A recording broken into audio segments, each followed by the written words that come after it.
Bienvenue dans mon atelier à histoire.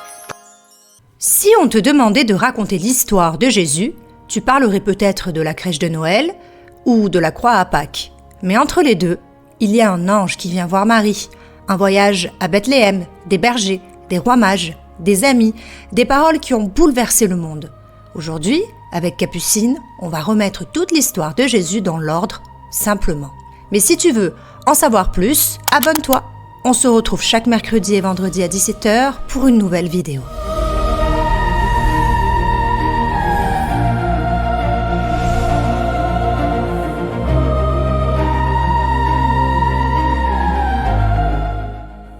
Quand j'étais petite, je croyais que Jésus, c'était juste un personnage de crèche. Un bébé dans la paille, avec un âne et un bœuf. Mais en fait, c'est beaucoup plus que ça. Oui, tout commence à Nazareth, un petit village. Une jeune femme, Marie, vit là. Un jour, un ange que la Bible appelle Gabriel vient la voir et lui dit qu'elle va avoir un enfant, même si elle n'est pas encore mariée, et qu'il s'appellera Jésus. Les chrétiens croient que cet enfant est le Fils de Dieu. Marie a peur, elle ne comprend pas tout, mais elle répond « Qu'il me soit fait, selon ta parole. » C'est son oui. Et Joseph, alors? Il devait être un peu perdu, non? Joseph, qui est fiancé à Marie, apprend qu'elle attend un enfant. Il l'est troublé, ce qui est normal. La nuit, un ange lui apparaît en rêve et lui dit de ne pas avoir peur de prendre Marie chez lui, car cet enfant vient de Dieu. Joseph, lui aussi, dit oui.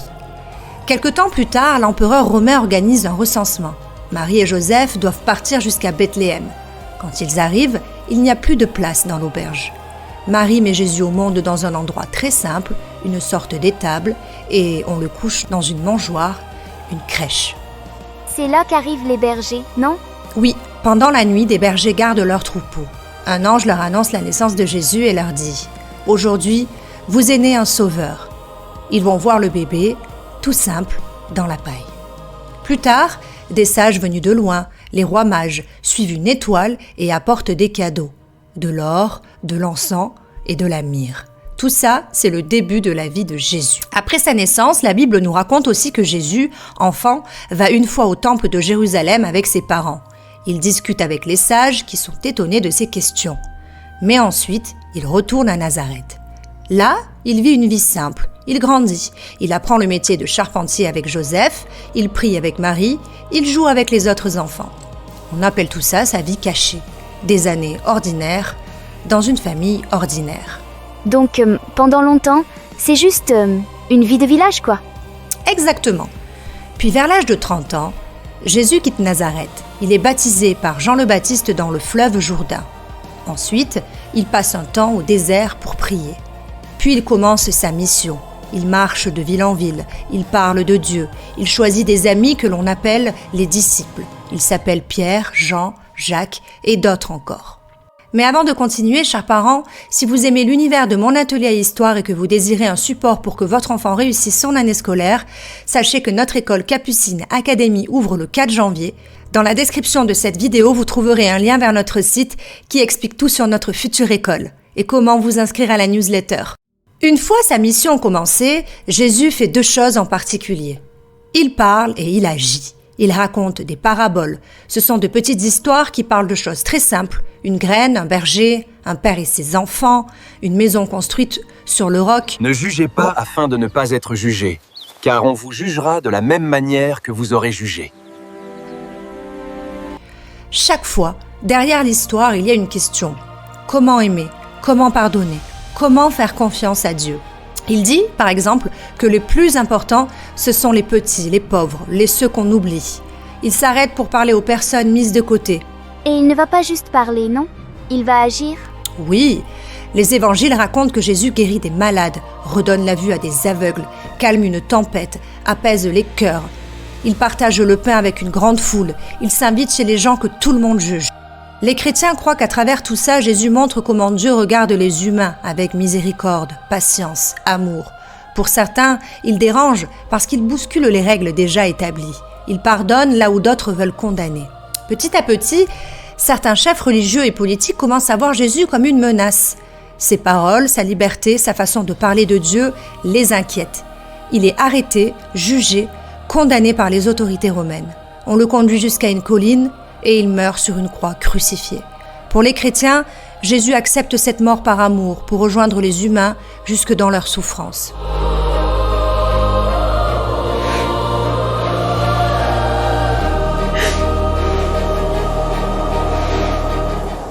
Et après, il y a le tombeau. Et le 3e jour. Oui, on place le corps de Jésus dans un tombeau creusé dans le roc. Et le 3e jour, des femmes viennent pour l'honorer. Elles trouvent la pierre roulée et le tombeau vide. Les évangiles racontent que ses amis le voient vivant d'une manière nouvelle. Et il leur dit « La paix Soit avec vous. »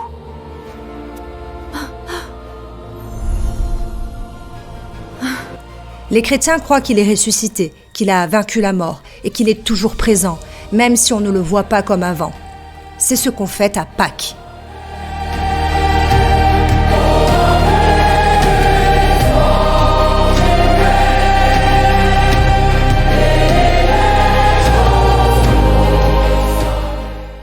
Alors, pourquoi raconter encore l'histoire de Jésus plus de 2000 ans après ?